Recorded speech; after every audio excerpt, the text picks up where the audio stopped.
दोबारा से बताता हूँ मेरा सवाल। हेलो नमस्कार, मैं अभिनय, आप सबका अभिनय में इस पे स्वागत करता हूँ। कैसे हैं? उम्मीद करता हूँ कि अच्छे होंगे। और एक बच्चे ने कहा कि एवरेज के सवालों में उसे दिक्कत आ रही है, तो स्टार्टिंग के 4-5 सवाल एवरेज से हैं और उसके बाद जो सवाल हैं वो मिसलेनियस हैं, जैसे हम रोज देख रहे थे। ठीक है, चलो। तो मैंने क्या कहा कि 7 संख्याओं का औसत 4.75 है, 2 संख्याओं का औसत 4.5 है, बाकी की 3 संख्याओं का 5.25 है। हमसे बात की 2 का पूछ रहा था, तो हमने कहा जो सभी संख्याओं का औसत होता है उसी को हम बाकी का भी औसत मान लेते हैं 4.7। ठीक है, अब आपने देखा कि ये 4.75 से कितना कम है? 0.5, 0.25 कम है 2 संख्याओं पे। ये कितना ज्यादा है? तो आप कहेंगे 0.5 ज्यादा है 3 संख्याओं पे। तो मैंने कहा ये तो माइनस का 0.5 कम है और ये प्लस का 1.5 ज्यादा है, यानी ओवरऑल एक ज्यादा है। अगर हमने एक ज्यादा यहाँ ले लिया तो वो कहां से आया होगा? आया तो इनसे होगा, तो ये एक कम होगा।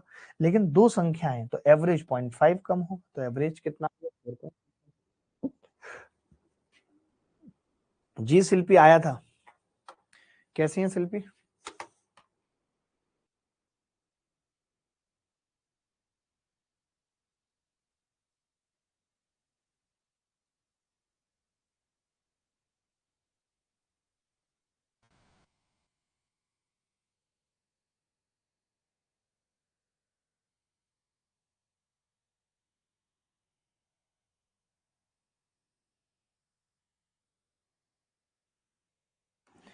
12 संख्याओं का औसत 39 है, अंतिम 5 संख्याओं का औसत 35 है और बार संख्याओं का, पहली बार नहीं होगा, फर्स्ट 4, पहली 4, इट्स नॉट बार, इट्स 4, पहली 4 संख्याओं का औसत 40 है। तो पांचवी संख्या छठी संख्या से कम और सातवीं संख्या से 5 अधिक है, तो पांचवी और छठी संख्या का औसत। ऐसा सवाल मान के चलो कि आना ही आना है।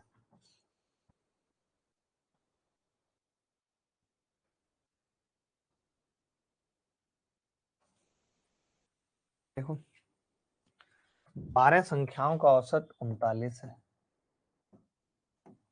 12 संख्याओं का औसत 39 है, अंतिम 5 संख्याओं का औसत 35 है, पहली 4 संख्याओं का औसत 40 है, पांचवी संख्या छठी संख्या,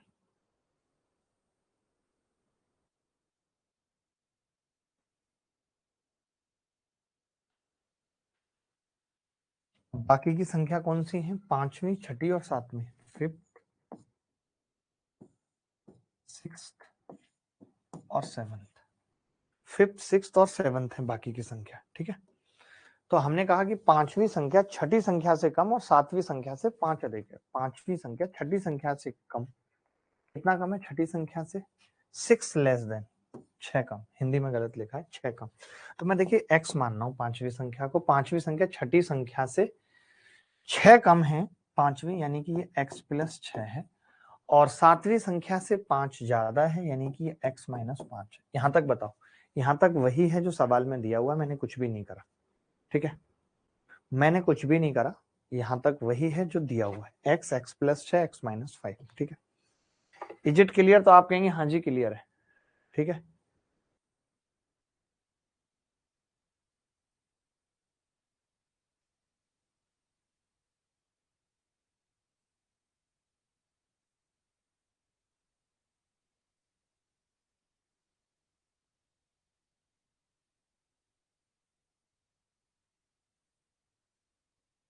ठीक है भाई। चलो, अब मैं ये कह रहा हूं कि अगर 12 संख्याओं का औसत 39 है, तो मैंने मान लिया कि इन सारी संख्याओं का औसत भी 39 है और सम हो जाएगा 3 गुणा 39।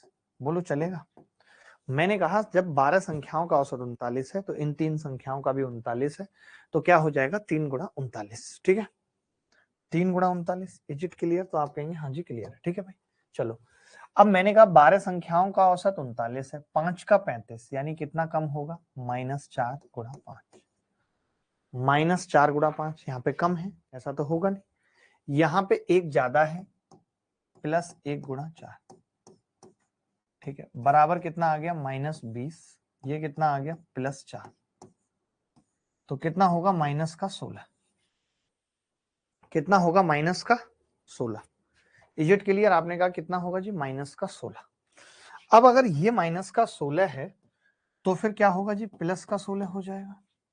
ये -16 है तो कितना हो जाएगा? +16। क्लियर है सबको? कोई ऐसा बच्चा तो नहीं जिसको डाउट है प्लस का 16? क्योंकि अगर देखिए यहाँ पे कम हो गया, इट मींस कि यहाँ बड़ा है, तभी तो बैलेंस होता है। आप इस बात को समझो, मैं सारी संख्याओं को 39 39 मान रहा हूं, बड़ी संख्या 4 कम है यानी 20 कम है, तो 20 ये ज्यादा होगा। अगर ये संख्या 4 ज्यादा है तो इसका सम 4 कम होगा, यानी ओवरऑल 16 ज्यादा होगा। तो अब अगर यहाँ पे आप देखें तो ये 3x बराबर 3 गुणा 39 और प्लस 15 आ रहा है भाई।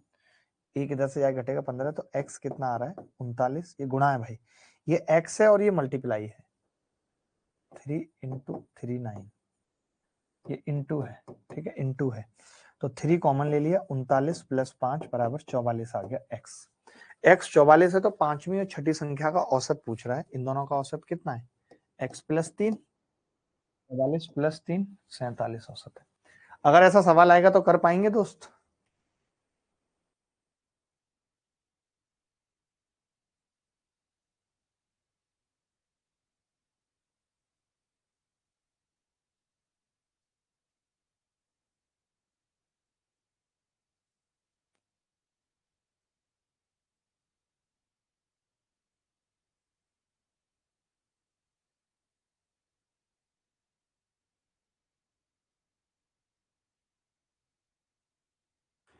आगे बढ़े, किसी को डाउट है भाई?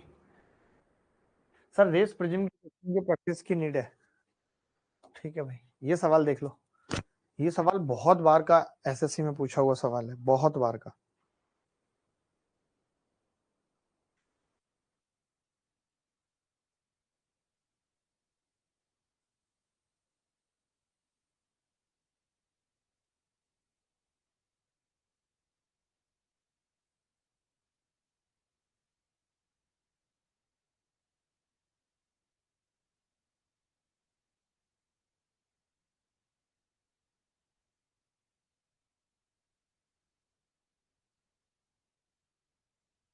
देखो, तीन व्यक्ति, जब कभी ऐसा सवाल आता है, मैंने एवरेज के 6 सवाल में सब कुछ सिखा दूंगा, जितनी भी ट्रिक है एवरेज की। तीन लोग हैं, एबीसी, एबीसी तीन लोग हैं और उनका औसत कितना है, 70। ठीक है, 70 है। जब डी इसमें शामिल होता है, इसमें डी शामिल होता है, डी, तो औसत 60 हो जाता है, यानी जब 4 लोग हो जाते हैं तो औसत कितना हो जाता है, एबीसीडी 60 हो जाता है। तो हमें पता है कि हम यहाँ से जो चौथा बंदा है डी, वो निकाल लेंगे। कैसे निकालेंगे, ये कितना कम है, -10, ये कितना ज्यादा है, +1, एक की गुणा इससे और 3 की गुणा 10 से। ठीक है, तो डी बराबर 60 - 30 बराबर 30, डी 30 आ गया भाई, डी 30 आ गया। एक व्यक्ति जिसका वजन डी के वजन से 5 केजी अधिक है, एक व्यक्ति ई होगा, एक व्यक्ति ई जिसका वजन डी के वजन से 5 केजी अधिक है, तो ई कितना होगा, 30 + 5 35 हो जाएगा, 35। अगर ए को प्रतिस्थापित करता है, ए की जगह आ जाता है, तो बी, सी, डी और ई का औसत वजन 59 हो जाता है। ध्यान से समझना, मैं ये कह रहा हूं भाई, ए बी सी डी का औसत वजन कितना है, ए बी सी डी का, तो आप कहेंगे 60, और अगर ई बी सी डी की बात कर रहा हूं तो आप कह रहे हैं 59, यानी औसत वजन एक कम हो गया। 4 लोग हैं, इसका मतलब सम कितना कम हो गया, 4। 4 लोगों पे औसत एक कम होने का मतलब सम 4 कम होना। और सम की अगर मैं बात कर रहा हूं तो आप देखो, बीसीडी तो कॉमन है सम में, ए और ई ही अलग है, यानी ई कम है ए से 4, तो ए कितना है निकालना है, ई कितना है 35। अगर 35 4 कम होने के बाद है तो ए कितना होगा, 39। यही उत्तर है, यही उत्तर है, 39 is the correct answer, 39 is the correct answer.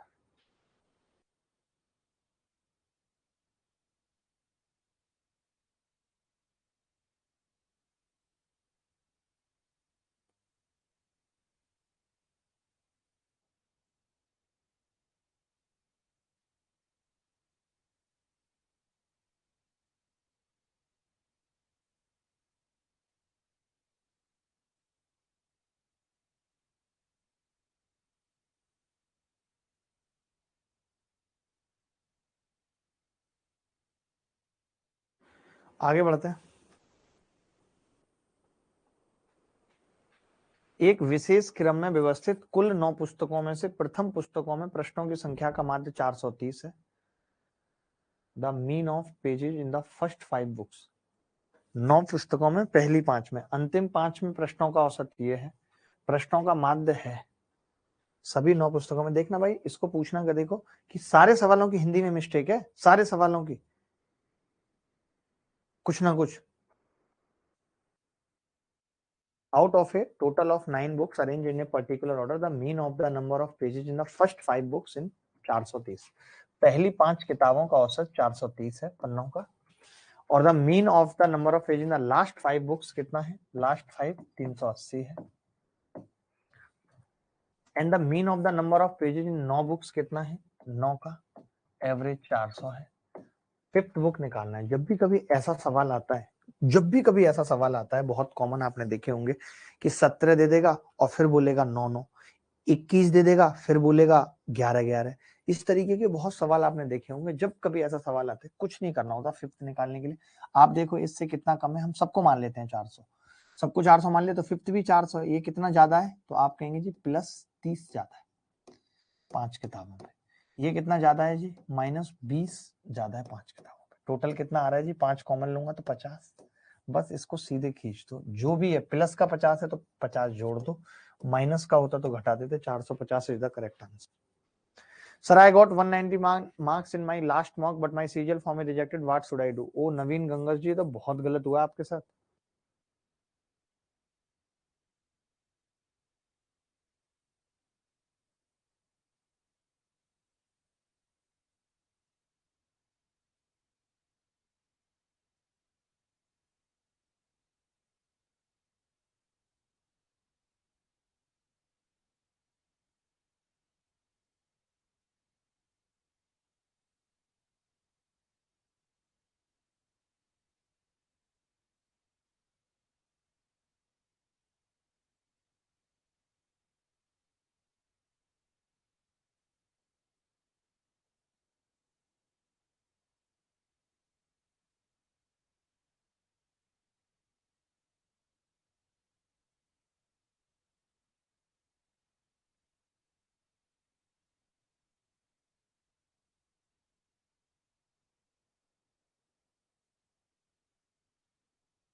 ये सवाल देखना, एक शिविर में कुछ बच्चे हैं और उनका औसत वजन 40 किलोग्राम है। यदि 36 किलोग्राम औसत वजन वाले 5 बच्चे शिविर में आ गए या 43.2 किलोग्राम औसत वजन वाले 5 बच्चे शिविर छोड़ दें, तो दोनों मामलों में बच्चों का औसत वजन बराबर होता है। शिविर में प्रारंभ में कितने बच्चे हैं बताना है फटाफट से। प्रारंभ में कितने बच्चे हैं बताना है, बहुत तगड़ा सवाल है।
देखो भाई एक शिविर में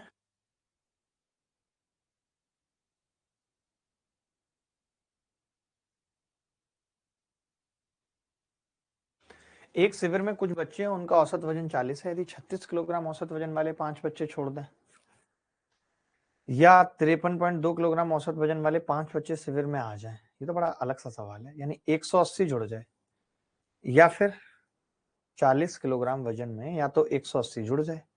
तो मैं एक चीज कह रहा हूं कि मान लेते हैं कि n बच्चे हैं, समझना मेरी बात को, मान लेते हैं कि n बच्चे हैं, तो आप ये कह रहे हो कि औसत पे फर्क जो पड़ रहा है, देखो जब 36 बच्चे आ जाएंगे, मेरी बात समझना, जब 36 बच्चे आ जाएंगे, 36 किलो का मतलब 5 बच्चे आ जाएंगे, यानी 180 सम बढ़ रहा है। तो भाग कितने से लगेगा आप मुझे बताओ। तो आप कहेंगे जी n+5 से लगेगा मतलब, क्योंकि 5 बच्चे और आ गए। आप बताओ, पहले तो औसत 40 है और ये कह रहा है बाद में सेम हो जाता है औसत, फर्क ही नहीं पड़ता औसत पे। बाद में मैं कह रहा हूं कि यार 43.2 के 5 बच्चे आते हैं, इसको भी ऐसे लिख लेता हूं, 36 गुणा 5 अच्छा रहेगा। अब बच्चे टोटल कितने, n-5 से भाग लगती है, तो ये बात बराबर है। ये बात आप समझ पा रहे हो नहीं मैं क्या कह रहा हूं? मैं ये कह रहा हूं दोस्त कि 40 n में मैं अगर जोड़ता हूं तो भी वही फर्क पड़ रहा है और घटाता हूं तो वही फर्क पड़ रहा है। यानी कि जो बच्चे आ रहे हैं उनका टोटल वजन बाई डिवाइडेड बाई टोटल बच्चे उतना ही है जितना 5 गुणा 43.2/n-5 है। ये वाली बात आप समझ पा रहे हैं या नहीं? सर अब कुछ हो सकता है क्या फॉर्म ठीक करने के लिए? देखो एक बार अगर फॉर्म रिजेक्ट हो गया तो फिर चांस बहुत कम है।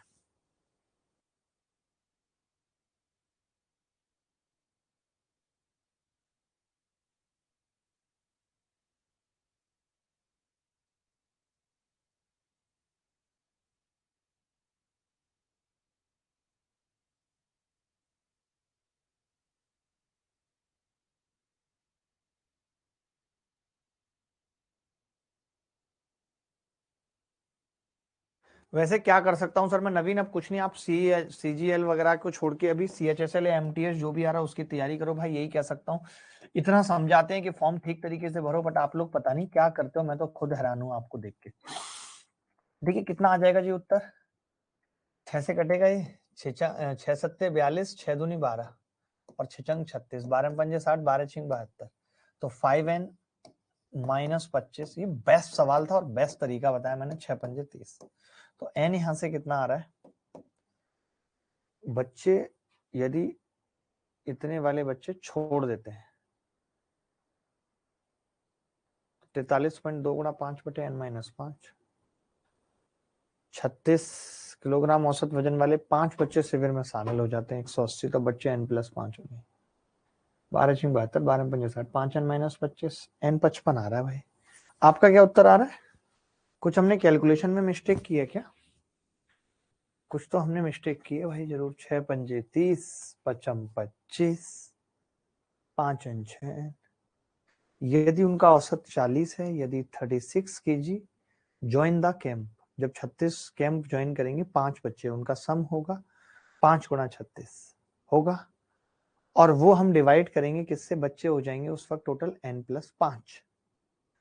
अब ये कह रहा है कि 5 चिल्ड्रन विद एवरेज वेट इतने leave the camp, 43.2 into 5 leave the camp, ये छोड़ गए, तो अब बच्चे n-5 है। बोथ केसेस में एवरेज वेट इक्वल है।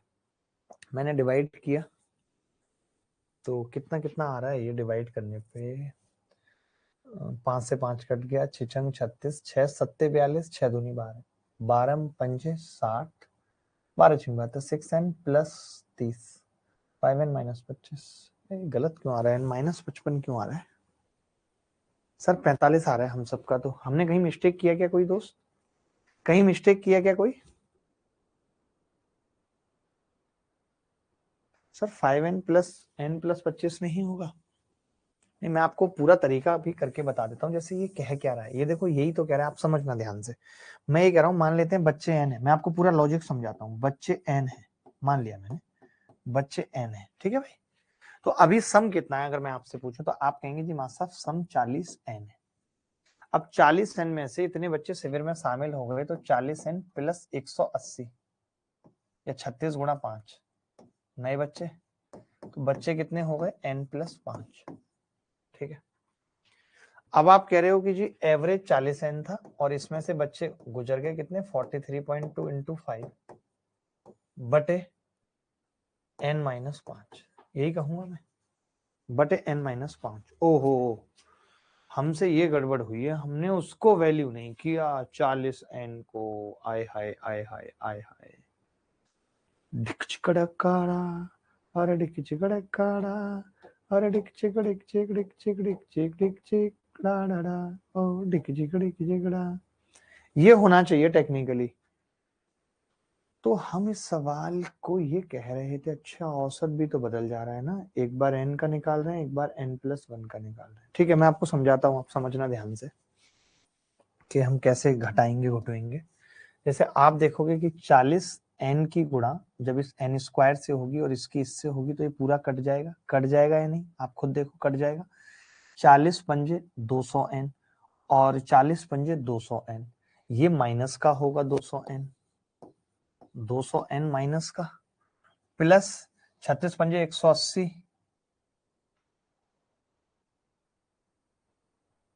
36 पंजे 180, 180n तो ये होगा, और 18 पंजे 90, 900 ये होगा, बराबर 40 पंजे 200n ये होगा। बट मैं इसका कोई शॉर्ट ट्रिक निकालना चाह रहा हूँ, सवाल तो बहुत अच्छा है ये। और ये 43 को इससे गुणा करेंगे 0.25 से, कितना आएगा कोई बता सकता है? 5 दूनी 10 की 0 हासिल 1, 5 टे 15 और 1, 16 का 6 हासिल 1, 5 चौक 20 और 1 21, 216 आएगा जी। तो 216n माइनस का 216n, ठीक है, और 216 में पंजे 1080 माइनस का 1080। ये तो बड़ी लंबी चौड़ी सी कैलकुलेशन हो गई, किसी ने शॉर्ट किया इसको? तो मैं ये कह रहा हूँ इन दोनों को सॉल्व करेंगे तो माइनस का 20n बचेगा, इन दोनों को सॉल्व करेंगे तो माइनस का 16n बचेगा। ये माइनस का 20n इधर आएगा तो कितना होगा? 4n होगा, ठीक है।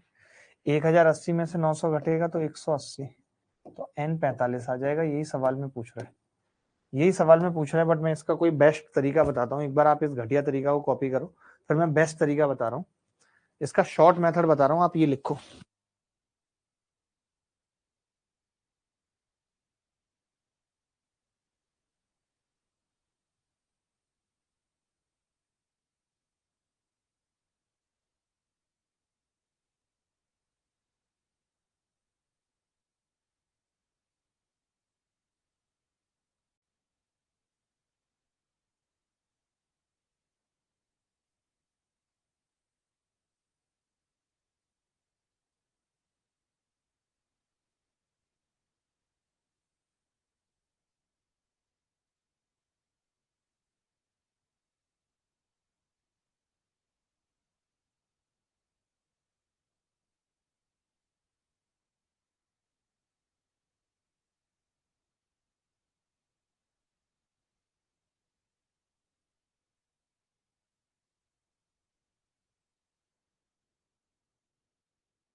पहले इस सवाल का दूसरा तरीका देखते हैं।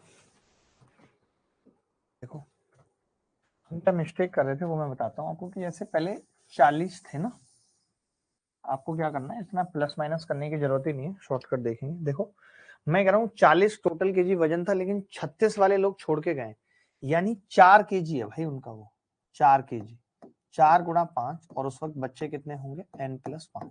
हम क्या कर रहे थे? टोटल वजन ले रहे थे, जबकि हमें उस डिफरेंस पे बात करनी है कि एवरेज पे क्या फर्क पड़ेगा। तो आप कहेंगे कि जी सम पे फर्क पड़ेगा 20 का और बच्चे हैं n+5, तो ये फर्क पड़ेगा। अब मैंने कहा सम पे इधर कितना फर्क पड़ेगा, तो आपने कहा 3.2 का फर्क पड़ेगा, बच्चे हैं 5, और अब टोटल बच्चे कितने? 5, ये सम पे फर्क पड़ेगा, एवरेज निकाल दिया। तो मैंने कहा 32 पंजे 16 और 20, यानी ये कितना होगा? 5 से 5 कट गया, 4 अट्ठे 32, 5 और 4 का रेशियो आ जाएगा, 5 और 4 का 5n माइनस 25 बराबर 4n प्लस 20, तो n कितना आ जाएगा? 45। This is the one of the best way. ये नहीं समझ आया दोबारा पूछ लो, ये नहीं समझ आया दोबारा पूछ लो। आलोक मिश्रा कह रहे हैं उनका उड़ीसा लेवल का एग्जाम चल रहा है, बहुत ही बढ़िया, बहुत ही बढ़िया।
आगे बढ़ते हैं। 11 संख्याओं का औसत 56 है। ये वही सवाल है सेम जो मैंने पीछे कराया था, वैसा ही सवाल तो RW में दे रहा हूँ क्योंकि ऐसा सवाल पेपर में आना ही है। ये वाला सवाल देखिए जल्दी। ये कह रहा है कि किसी परीक्षा में 70% छात्र अंग्रेजी में पास हुए, 80% गणित में पास हुए। यदि 10% दोनों विषयों में असफल हुए और 144 छात्र दोनों में पास हुए तो कुल छात्रों की संख्या ज्ञात कीजिए क्या होगी। कुल छात्रों की संख्या ज्ञात कीजिए क्या होगी।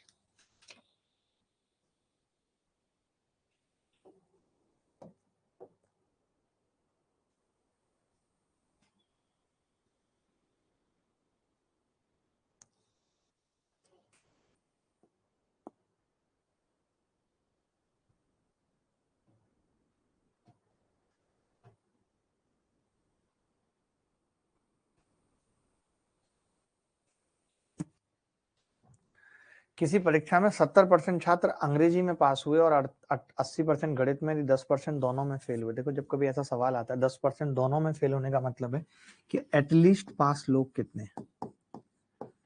एटलीस्ट पास का मतलब होता है कि जो फेल नहीं है दोनों विषयों में, या तो एक में पास है या हो सकता है दोनों में पास है, या तो किसी एक में या दोनों में पास है। ठीक है, इतनी सी बात मैंने बता दी।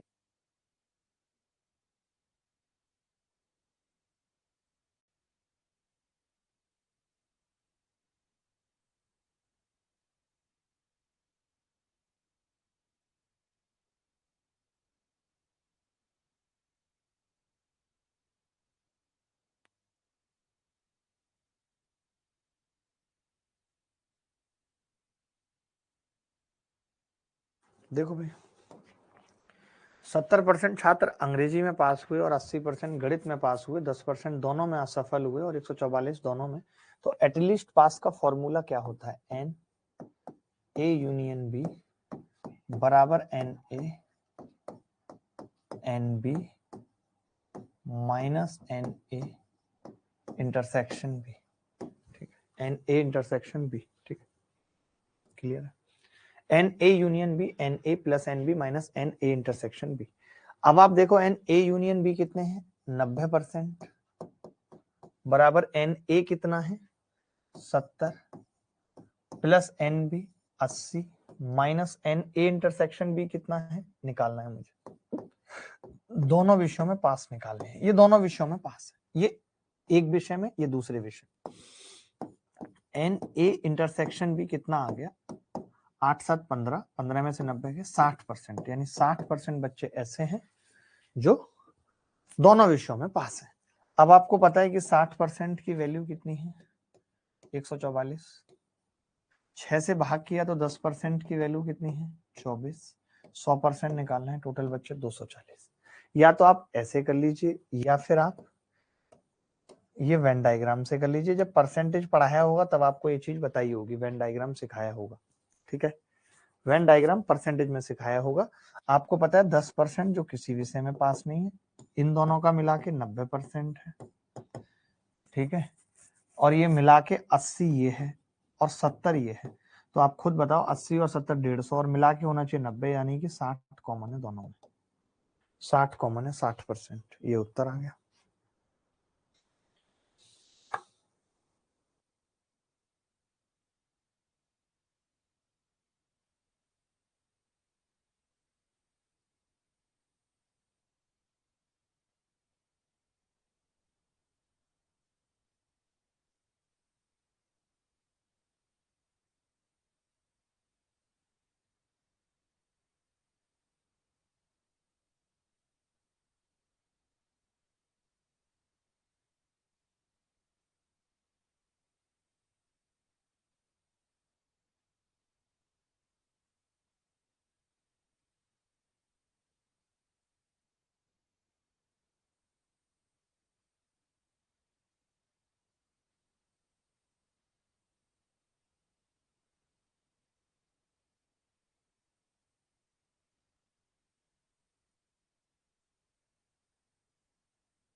ये सवाल देखने में सबसे बड़ी संख्या क्या है जो 13,850 को और 17,030 को विभाजित करती है और शेषफल 17 है।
देखो भाई, जब भी कभी ऐसा सवाल आएगा तो हमें पता है कि अगर सेम रिमाइंडर बचाना है तो 13,850 और 17,030 का जो डिफरेंस है, कितना आ जाएगा डिफरेंस? तो आप कहेंगे कि जी डिफरेंस निकाल लेते हैं, 17,030 ऐसे लिख लेना चाहिए था हमें पहली बार में, और 13,850। जीरो से जीरो कट गया, 13 में से 5 गए, 8 बच गया। 13 में से 5, यहाँ पे कितना, 9 में से 8 गया 1, और 6 में से 3 गया 3, 3180। अब देखिए, जो भी सवाल होगा वो इसका मल्टीपल होगा, इसका फैक्टर होगा, उसी से जब हम भाग करेंगे, चाहे हम 3180 से कर लें, चाहे 3180 के फैक्टर से कर लें, सेम रिमाइंडर आएगा। अब 3180 का फैक्टर साफ साफ दिख रहा है 159, तो 159 से अगर भाग करेंगे तो बात बन जाएगी। ठीक है, क्लियर है?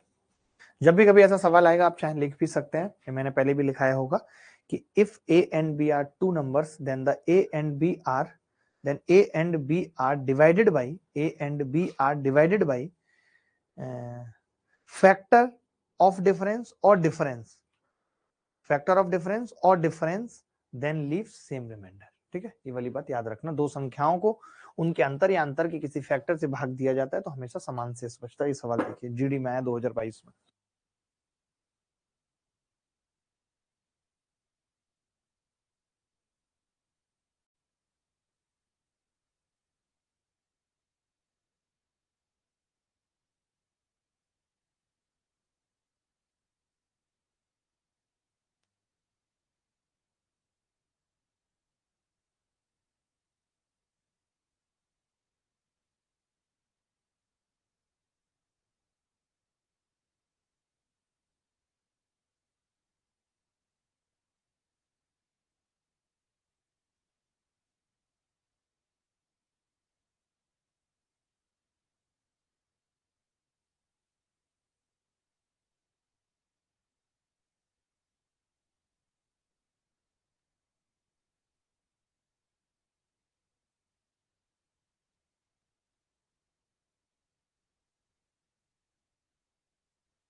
एक व्यक्ति अपनी नाव धारा के अनुकूल 525 मीटर की दूरी 250 सेकंड में तय करता है और 7.5 मिनट में वापस आता है। शांत जल में नौकायन की चाल क्या होगी, ये बताना है। ठीक है, एक व्यक्ति अपनी नाव धारा के अनुकूल 525 मीटर की दूरी 250 सेकंड में तय करता है और 7.5 मिनट में वापस आ जाता है।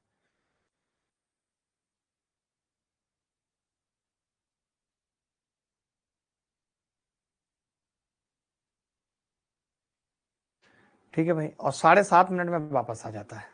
शांत जल में नौकायन की चाल किलोमीटर प्रति घंटा में क्या होगी? देखो भाई, A man rows his boat 525 in 250 second along the stream and returns in इतने। तो मैं ये कह सकता हूँ कि यार along the stream यानी x प्लस वाई की अगर बात करें तो वो 525 बटे 250 है मीटर पर सेकंड। कितना आ जाएगा, 5 से काटेंगे तो 5 एकम 5, 5 25, 5 से 50 बार कटेगा, फिर 5 से काटेंगे 21 बटे 10। अब मैं x माइनस वाई की बात कर रहा हूँ, तो आप कह रहे हैं कि जी 525 मीटर 7.5 मिनट का मतलब 7.5 इंटू सेकंड बना लेते हैं 15/2 इंटू 60। ठीक है, 15 से इसको काटा, 15 तिया 45 और पन्ना 75, 7/6 आ गया है। अब सवाल में पूछा गया शांत जल में नौकायन की चाल पूछिए। शांत जल में यानी x पूछा है तो मैंने दोनों को जोड़ दिया, तो 2x कितना आ रहा है 21/10 प्लस 7/6, एलसीएम आ गया 60, तो 6 कम 6, 6 दूनी 12 प्लस 70, यानी x कितना आ रहा है 63 प्लस 35 98/60, 12 से कटेगा नहीं कुछ भी। अब मैं इंटू कर लेता हूँ 18/5, पॉइंट में आ रहा है जी उत्तर। 6 तिया 18, 6 दाई 10, 10 पंजे 50, 98 दूनी 196/100, यानी 1.96 आ रहा है हमारा। तो आपका कितना आ रहा है दोस्त? 98 तिया भी तो आएगा ना भाई, इंटू 3 भी होगा। 196 तिया कितना होगा 196 तिया यानी 600 और 12 588, 5.88 उत्तर आ जाएगा। रिंग रोड पे गाड़ी भगा देंगे। किसी का आ रहा है? सी गलत लग रहा है, एक बच्चा कह रहा है अबे गधे हो गया भाई।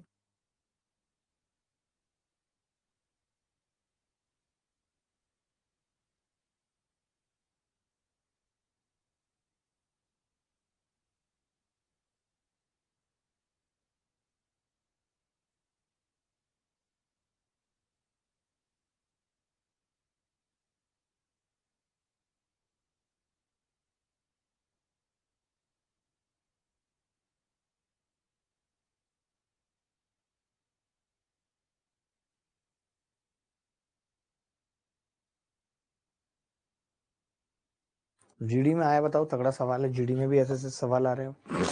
आईसीआर टेक्नीशियन में ये सवाल आया, बहुत अच्छा सवाल है, इसका उत्तर बताओ।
एक निश्चित राशि पर 9% प्रतिवर्ष की दर से 4 से 2/5 वर्षों के लिए साधारण ब्याज, उसी राशि पर 2 साल के लिए 15% वार्षिक ब्याज पर कंपाउंडेड 8 मंथली चक्रवृद्धि ब्याज से इतना अधिक है तो क्या होगा?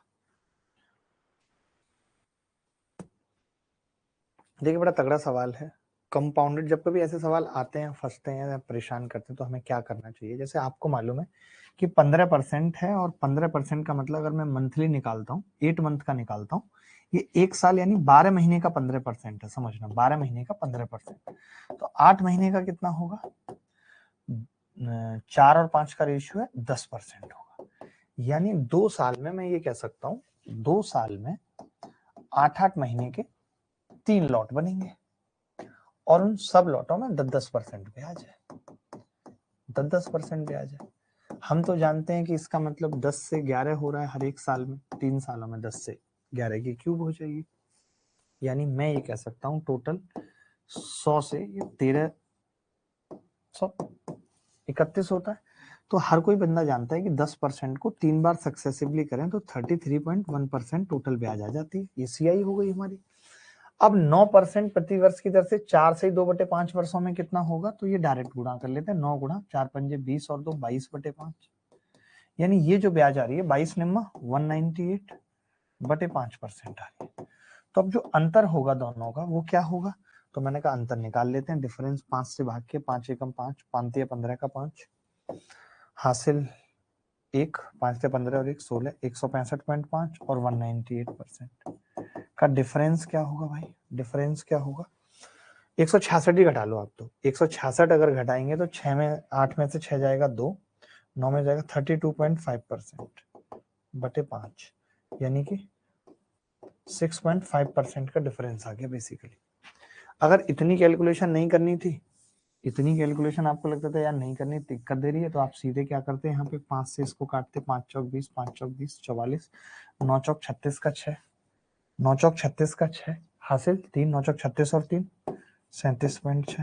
तो फिर आपको डायरेक्ट पता लग जाता कि जी डिफरेंस कितने का है, 6.5% का। इसकी वैल्यू सवाल में 1072.5 दे रखी है और 100% पूछ रहा है, राशि क्या थी। बड़ी कैलकुलेटिव सवाल पेपर में आए, मैं आपको बता दूं, बट कोई बात नहीं। पॉइंट से पॉइंट हटा दिया मैंने, 13 से भाग किया, 13 8 104, 13 3 39, कट नहीं रहा।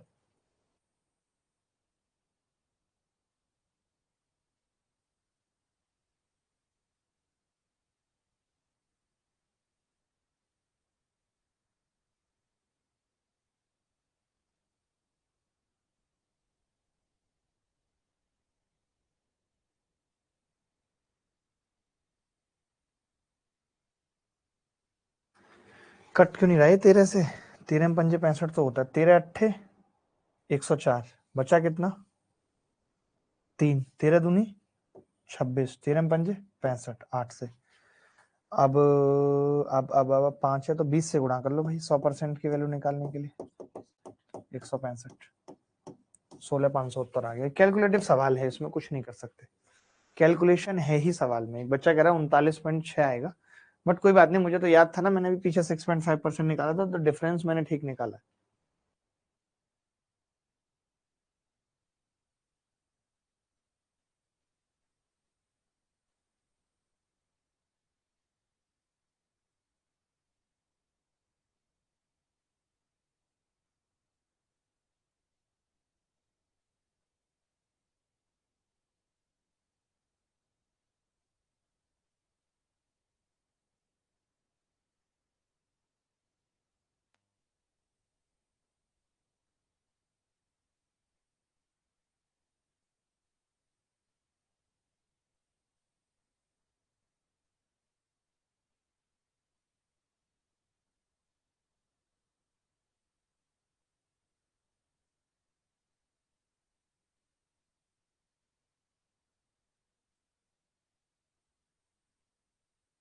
Sine square 52 plus 2 plus sine square 38 बटे, इतना लल्लू सवाल मैंने अपने जीवन में पहली बार देखा है, बट कर लो, क्योंकि प्री में ऐसे ही सवाल आएंगे, फिर तुम देखते रहोगे, फिर कहोगे कि देखती रह जाएंगी सखियां हमारी।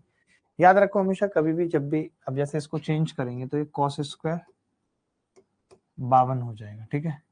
इसको चेंज करेंगे तो ये कॉस स्क्वायर 43 हो जाएगा, ठीक है। तो sine square 52 plus cos square 52, 1 plus 1 कितना होगा 3 बटे, ये 4, 4 में से 5 जाएंगे -1 बराबर कितना होगा -3। उत्तर है। बहुत लल्लू सवाल था, बट ऐसे सवाल भी प्री में पूछे गए। ये सवाल देखो,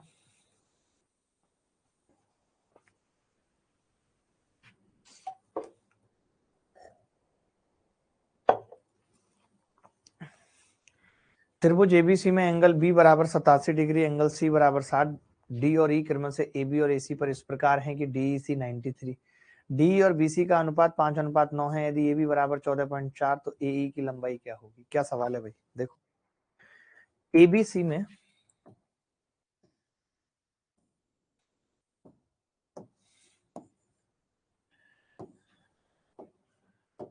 एबीसी में कोण बी बराबर 87 डिग्री 87 डिग्री, ठीक है, सी बराबर 60,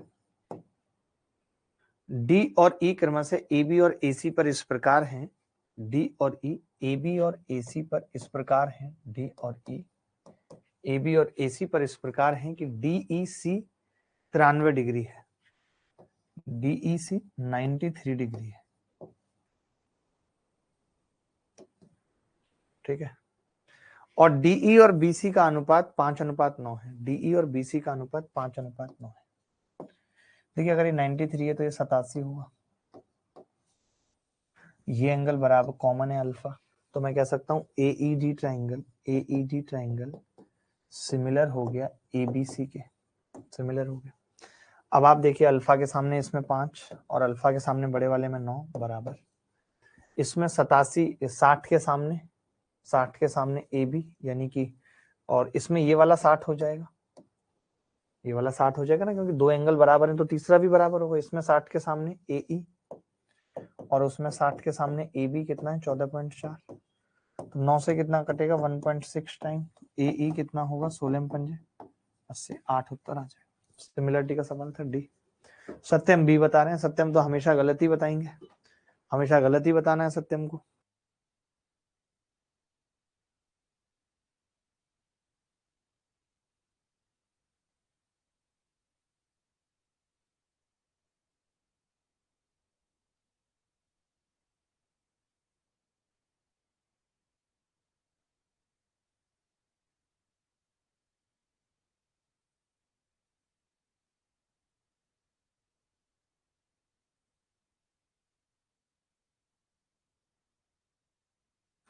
आगे बढ़ते हैं सर, झारखंड जीके जीएस का एक कोर्स प्लीज लॉन्च करवा दीजिए। लंच करवा दीजिए, लॉन्च तक तो ठीक है बट ये लंच करवा दीजिए क्या है बे, सही से लिखना सीखो, लंच करवा दीजिए।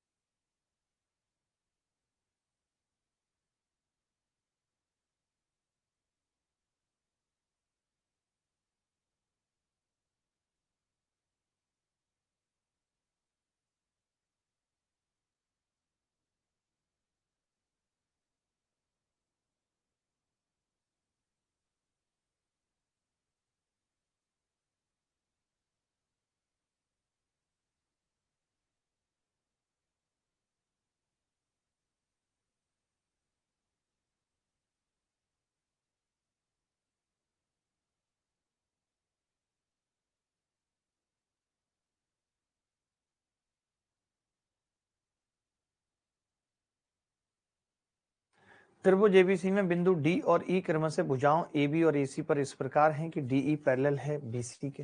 ये भी सेम थेल्स थ्योरम पे सवाल है। एबीसी आप मेरे साथ भी सवाल किया करो, नहीं तो पेपर में कैसे करोगे, देखा मत करा करो कि बस मैं कैसे कर रहा हूँ। एक्स डी बी कितना है x-2, ए ई x+2, ई सी x-1, ठीक है। तो मैं कह सकता हूँ कि जी ए डी बटे डी बी अगर पैरेलल है तो बराबर होगा ए ई बटे ई सी, ठीक है। तो ये कितना है x बटे x-2 बराबर ए ई x+2 बटे x-1, ठीक है। तो ये आ गया जी x² - x बराबर x²-4, x² से x² माइनस से माइनस कट गया, x कितना आ गया 4, x अगर 4 है तो ए बी प्लस ए ई पूछ रहा है, ये 2x-2 है और ए ई x+2 है, 2 से 2 कट गया यानी 3x पूछ रहा है, x 4 है तो 12 उत्तर आ जाएगा। ए ई पूछ रहा था ना, ए बी प्लस ए ई 4 आ रहा है क्या, x 4 रखते ही हमने क्या बोला 2 दूनी 4, 4 से 12 आ रहा है भाई उत्तर। आज पता है बहुत गलतियां हैं हिंदी में, तो बहुत गलतियां, बैंक 12 आ रहा है सबका।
ये सवाल देखो, एक पेन का मूल्य एक नोटबुक के मूल्य से 20% कम है। 4 नोटबुक और 5 पेन का कुल मूल्य 144। एक नोटबुक का मूल्य 10% कम हो जाने और एक पेन का मूल्य वही रहने पर 5 नोटबुक और 3 पेन का मूल्य कितना होगा, ये बताना है जल्दी।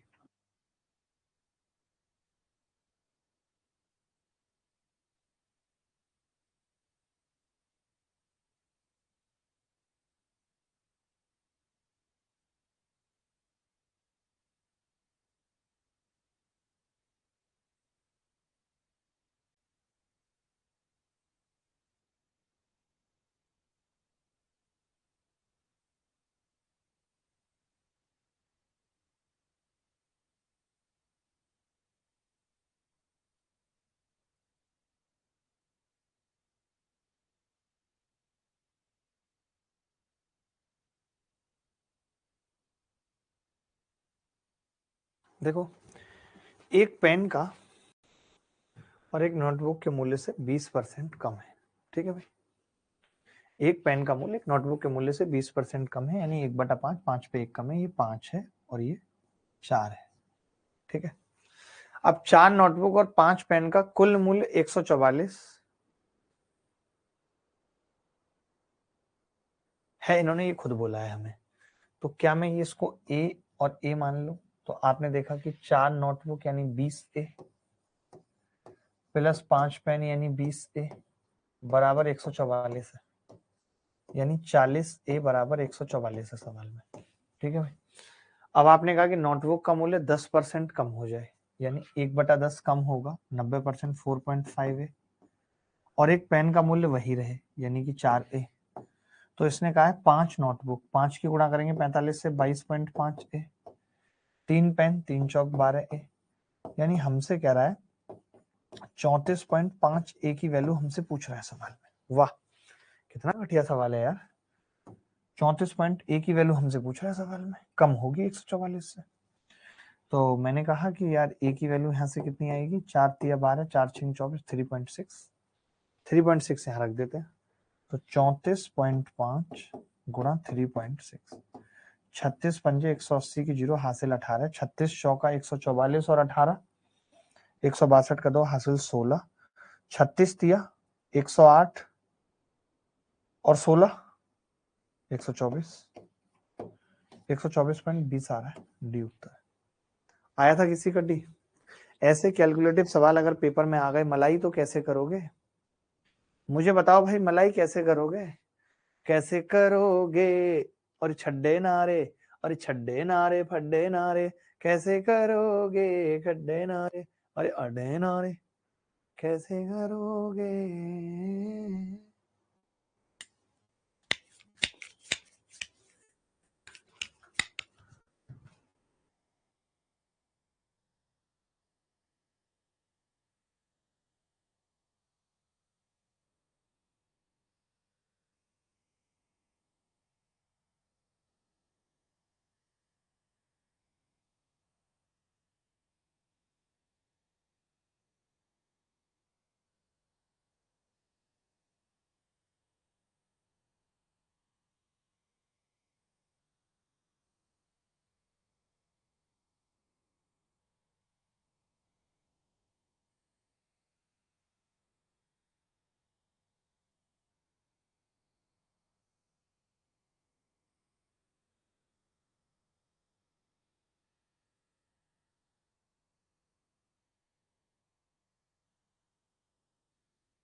4x² plus Z Y square plus Z square बराबर 4x प्लस 10y माइनस 3, तो 2x plus 3y plus Z का मान कितना होगा?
देखो भाई, जब कभी ऐसा सवाल आता है, हजारों बार बता दी कि आप कुछ मत करो, आप इस 4x² को ऐसे ही लिखा रहने दो और स्क्वायर वाले सारे एक तरफ कर दो, y² और z², ठीक है, बराबर 2 कॉमन ले लो, तो 2 कॉमन लोगे तो प्लस का 2x तो इधर है और y 2 कॉमन लेने पे कितना आ रहा है 5y, और z इधर से जाएगा तो माइनस का 2z, बस।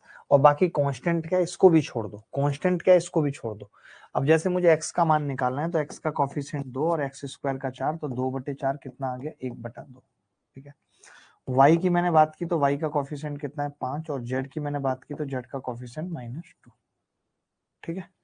तो रख देते हैं भाई, 2x का मतलब 1 है उसकी वैल्यू, प्लस 3y का मतलब 15 है, प्लस z का मतलब -2 है, -2, तो 15 और 1 16 में से 2 गए 14, यही उत्तर है, यही उत्तर है 14।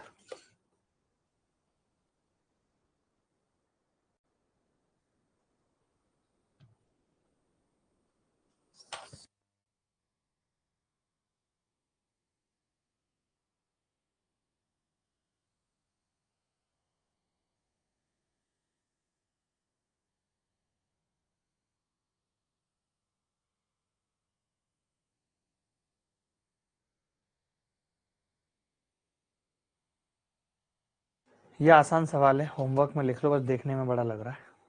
ये इंपॉर्टेंट सवाल है, इसको कर लेते हैं क्योंकि आजकल ऐसे सवाल बहुत पेपर में देखने को मिले। अरे छड्डे नार कैसे करोगे,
पी की धनराशि पर 12% वार्षिक दर से एक सही 1/4 वर्ष में प्राप्त 5 मासिक चक्रवृद्धि आधार पर गणनीय चक्रवृद्धि ब्याज और साधारण ब्याज का अंतर बताना। एक सही 1/4 का मतलब क्या होता है, 12 और 3, 15 महीने की बात करना है, 15 महीने, 15 महीने में 5-5 महीने के कितने लॉट बनेंगे, 3 लॉट बनेंगे, 3 लॉट बनेंगे। यानी हम ये कह सकते हैं कि भाई जो हमसे पूछ रहा है वो बेसिकली 3 साल का डिफरेंस पूछ रहा है, 3 ईयर का डिफरेंस पूछ रहा है, ये हम कह सकते हैं। अच्छा, अब आपको एक बात ये भी पता है कि अगर रेट 12% है, यानी 12 महीने की 1 साल की, तो 5 महीने की रेट कितनी होगी 5%, 12 महीने की रेट कितनी होगी 5%, ठीक है। गुरुजी ये चैप्टर तो पढ़ा ही नहीं है। सौरभ रजा, अब आप क्यों आए हो इस बैच में? सौरभ, आपको इस बैच में किसने भेजा है, प्रैक्टिस बैच में? मैं पूछ रहा हूं आपसे। नहीं, ये तो रिवीजन टू प्रैक्टिस बैच है ना, रिवीजन टू प्रैक्टिस बैच। आप CHSL क्यों सौरभ? मैं 1 मिनट पूछ रहा हूँ, आप बताना भाई, इसमें कोई CHSL का भी बच्चा है?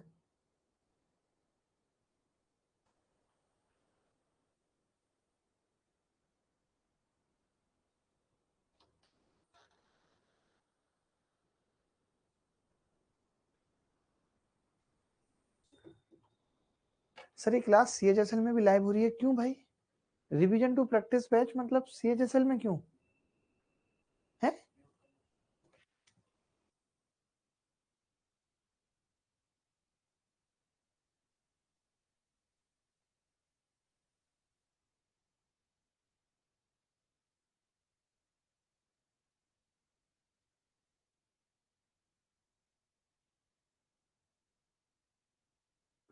पता नहीं क्या है, CHSL वाले बच्चों को क्या समझ में आएगा, अभी लेवल नहीं, उन्होंने पढ़ा नहीं कुछ, अभी रिसेंटली आए हैं, वो नंबर 1 के लल्लू हैं। ये बैच उन बच्चों के लिए जिनका सिलेबस भी हो गया, जिन्हें सब कुछ आता है। चलिए, आप में से कितने लोगों को 3 साल के डिफरेंस का फॉर्मूला पता है? कितने साल का डिफरेंस का फॉर्मूला पता है? तो D3 का फॉर्मूला बता रहा हूँ, आज फॉर्मूले से करा रहा हूँ सवाल। D3 बराबर PR स्क्वायर 300 प्लस R बटे 100 की क्यूब, 100 की क्यूब। ठीक है भाई, अब P तो P है, R कितनी है, 25, 300 प्लस R कितनी होगी, 305 बटे 100, 100, 100। 25 से कितनी बार कटेगा, 4 बार। 5 से कितनी बार कटेगा, 20 बार। 5 से कितनी बार कटेगा, 5 30 61। तो ये कितना आ गया जी, 61P बटे 8000।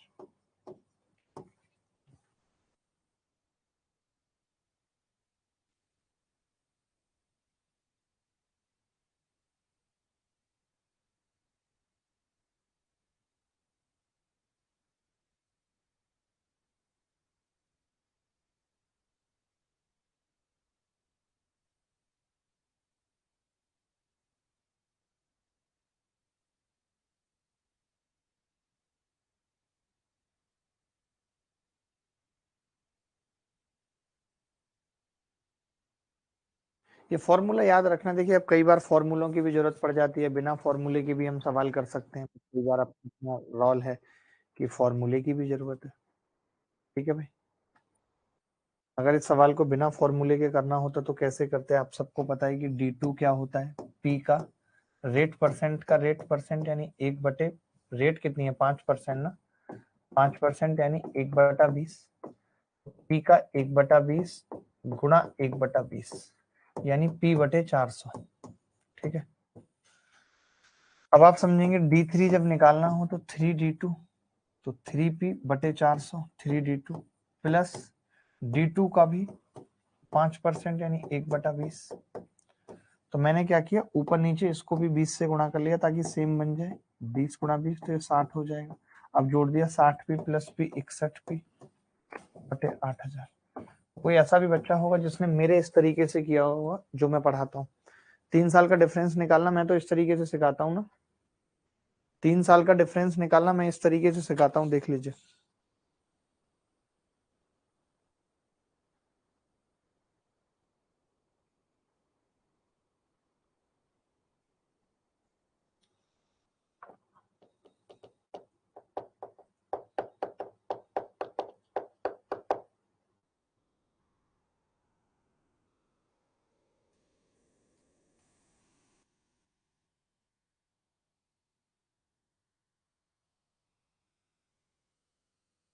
आगे बढ़ते हैं।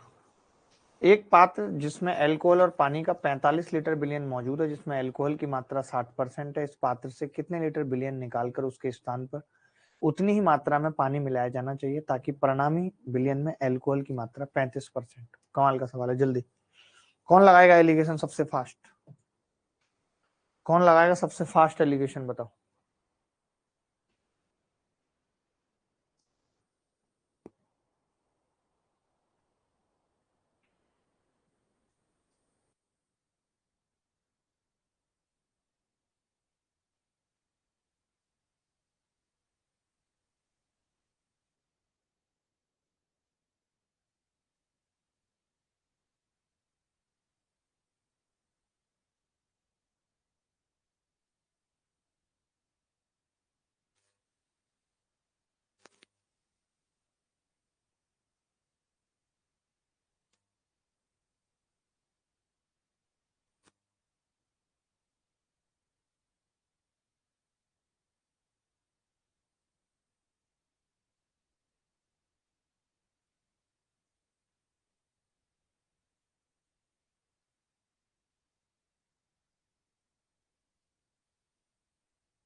देखो भाई,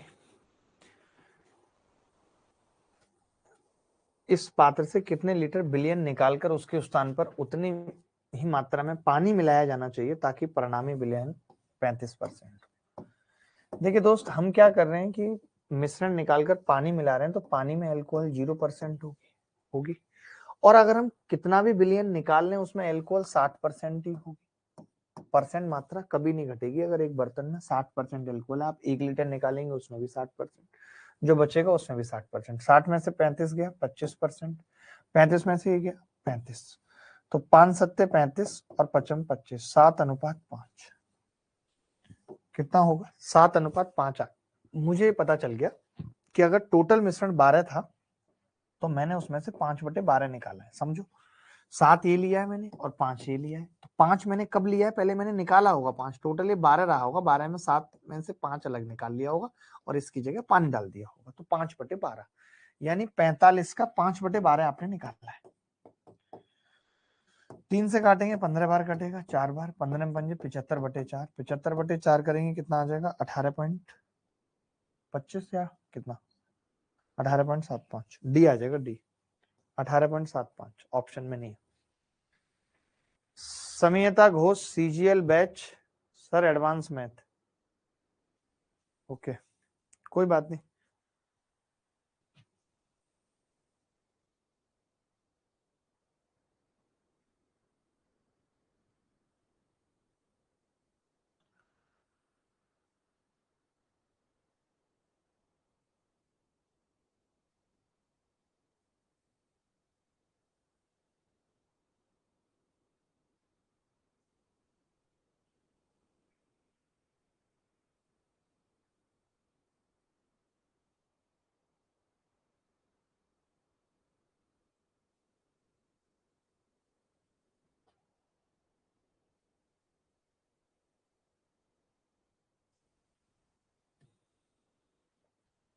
आगे बढ़ते हैं।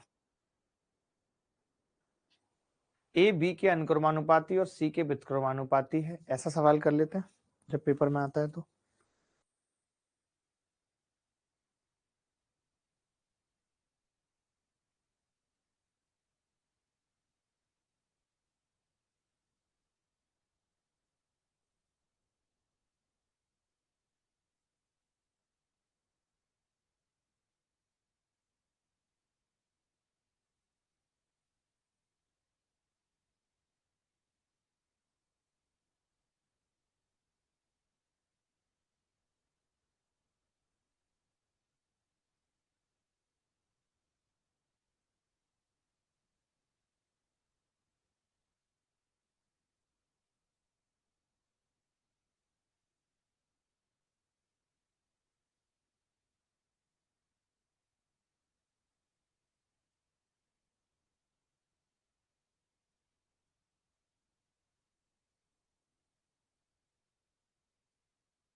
देखो भाई, ए बी के अनुक्रमानुपाती, A vary directly as B, और सी के व्युत्क्रमानुपाती ए बराबर बी बाई सी। ठीक है, हम ऐसे सवाल में क्या करते हैं, हम ऐसे लिख लेते हैं कि A1 तो इधर कितना आ जाएगा? B1 और C1 बटे A2, तो C ऊपर जाएगा तो C2 और नीचे B2। अब सवाल में A कितना था? 4/3, और सवाल में C कितना था? 9/14। सवाल में B कितना था? 3/7। सवाल में A कितना है अब दोबारा? 4√3। सवाल में B कितना है अब? 30। सवाल में C पूछ रहा है C2। बस, आप चाहते तो ऐसा भी कर सकते थे कि A बराबर यहाँ लिख देते के बी बाई सी। बहुत सारे लोग ऐसे करते हैं और के का मान निकाल लेते, बात वही है। ये मुझे ज्यादा तरीका ठीक लगता है। 4 से 4 कट गया, ये कितना आ जाएगा? 3 नीचे आएगा तो 1/3√3।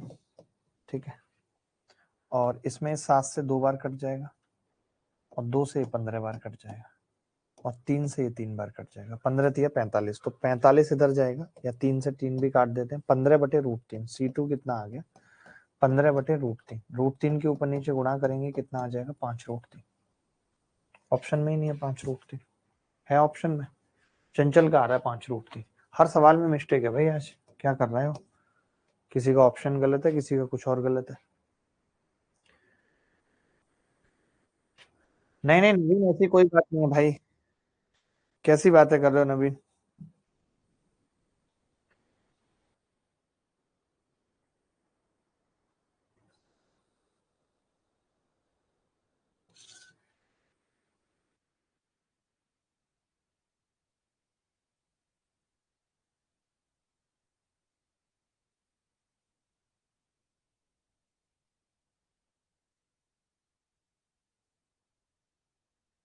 देखो भाई,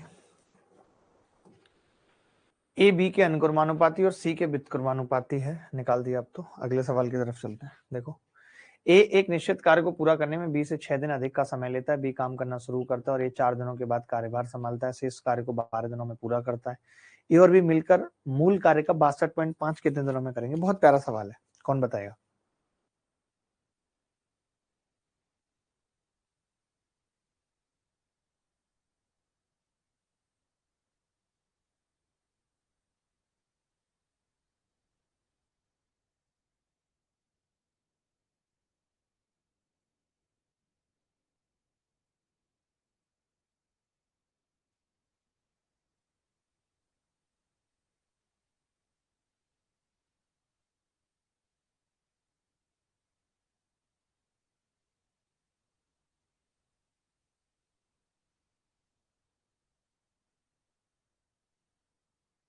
एक निश्चित कार्य को पूरा करने में बी से 6 दिन का अधिक समय लेता है। इसका मतलब मैं लिख लेता हूँ ए और बी। मैं मान लेता हूँ कि ये किसी काम को एक्स दिन में करता है, तो ये एक्स प्लस 6 दिन में करता है। ये टाइम है, डेज है। ठीक है, तो इफिशियंसी क्या होगी?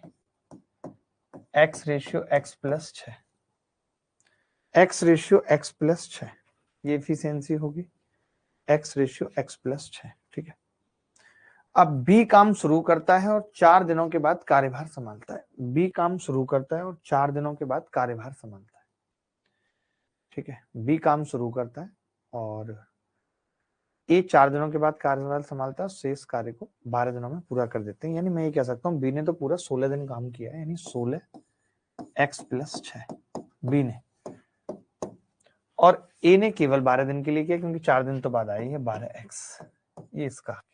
ठीक है, अब इन्होंने और कुछ दिया सवाल के अंदर? और तो कुछ दिया नहीं, इतना ही दिया। ये टोटल वर्क है। टोटल वर्क मैं यहां से भी निकाल सकता हूँ, या तो इसकी इससे गुणा करता हूँ या ऊपर वाले की उससे, बात एक ही, x+6। तो आप देखिए दोस्तों, ये कितना आ गया? x², और ये 16x और 12x कितना होगा? ये 6x है, 28 यानी माइनस का 22x, और 16 में 96 माइनस का 96 बराबर 0। ठीक है, तो इसके फैक्टर हो गए x-16। कितने होंगे फैक्टर 96 के? 12 अट्ठे 96, 16 में 96, x² माइनस 16 और 22, प्लस का 96 होना चाहिए। 16 दिन काम किया है बी ने। बी काम शुरू करता है और ए 4 दिनों के बाद, B start the work and A took over after 4 days। मुझे ऐसा लग रहा है कि ए ने केवल 4 ही दिन काम किया है बी ने, और बी निकल गया उसके बाद। मुझे ऐसा लग रहा है टुक ओवर का मतलब वही होता है कि कार्यभार उससे ले लिया। इसने क्लियर नहीं लिखा हिंदी में, बट टुक ओवर का मतलब ये होता है कि किसी से काम ले लेना। तो बी ने काम शुरू किया और 4 दिन किया और उसके बाद काम संभाल लिया ए ने। ठीक है, ए ने कितने दिन किया? 12 दिन। तो x², और ये 4x, 12 और 4 16x, माइनस का 10x रह गया, और माइनस का 24 बराबर 0। यहां से फैक्टर करूंगा तो x-12 और x+2 इसके फैक्टर आ गए बराबर 0। x आ गया जी 12, x 12 आ गया, यानी मुझे पता लग गया कि x 12 है और इसकी इफिशियंसी 12 और 6 18 है, और इसकी 12। तो अगर आप टोटल वर्क निकालेंगे तो टोटल वर्क कितना होगा भाई? 12 × 18। लेकिन आपको कितना करना है उसका? 5/8। 62.5 का मतलब 5/8। दोनों मिलकर करेंगे, दोनों की मिलकर इफिशियंसी कितनी है? 30। तो 5×6 = 30, 6×2 = 12, 2×4 = 8, 18/4। 18/4 का मतलब 4.5। C is the correct answer. Akshay Haldar ji कह रहे हैं कि क्वेश्चन ठीक से नहीं दिख रहे। ऐसा कैसे हो सकता है? क्वेश्चन तो पूरा ठीक से दिख रहा है, कोई कमी भी नहीं है सवाल के अंदर। आप कैसे कह रहे हो ठीक से नहीं दिख रहे यार? ऐसी बातें करोगे आप?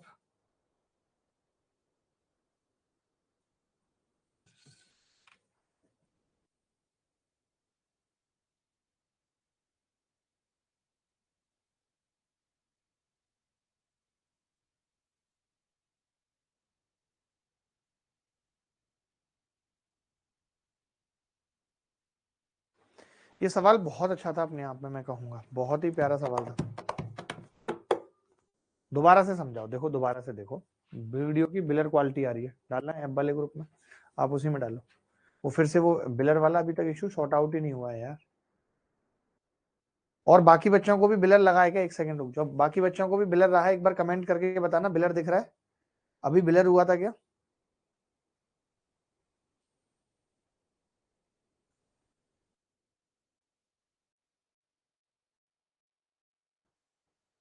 वीडियो सही नहीं है सर।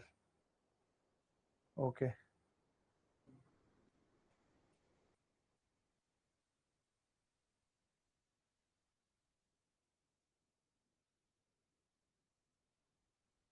ये सवाल दोबारा बता रहा हूँ, देखो मैंने कहा कि 20 है, ये 6 दिन ज्यादा लेता है, ये x दिन में कोई काम करता है तो x प्लस 6 में करता है, ठीक है। इफिशियंसी उल्टी हो जाएगी, x और x प्लस 6। अब इसने 4 दिन काम किया तो 4x प्लस 6 इसका काम हो गया, और इसने 12 दिन किया तो 12x इसका काम हो गया, और टोटल काम कितना है? Efficiency into time. ये x दिन में x प्लस 6 के हिसाब से काम खत्म कर रहा था, x into x plus 6। Equation आ गई x square minus 10x minus 24, मैंने x निकाला, x आ गया 12, यानी x 12। अब ये 12 दिन में किसी काम को करता है, 18 में करता है। तो मैंने कहा अगर ये 12 दिन में करता है और 18 इसकी इफिशियंसी, तो टोटल वर्क 12 गुना 18, 62.5% काम खत्म करना था, यानी 5/8 काम खत्म करना था। दोनों की इफिशियंसी 12 प्लस 18 30, बात खत्म।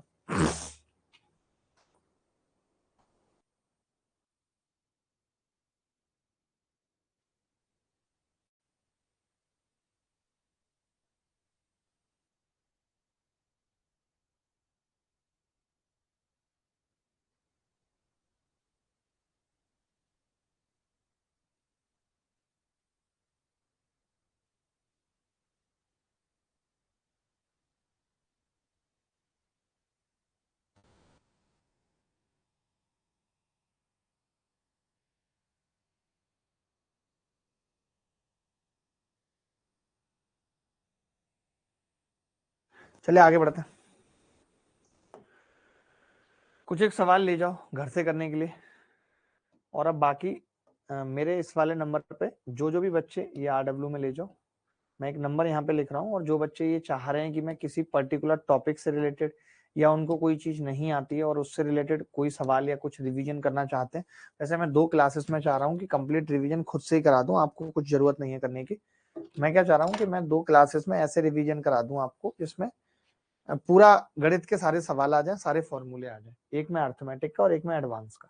2 क्लासेस में पूरा कंप्लीट रिवीजन करा दूं, ठीक है भाई? तो चलिए फिर मुलाकात होगी, धन्यवाद, thank you, bye bye, take care.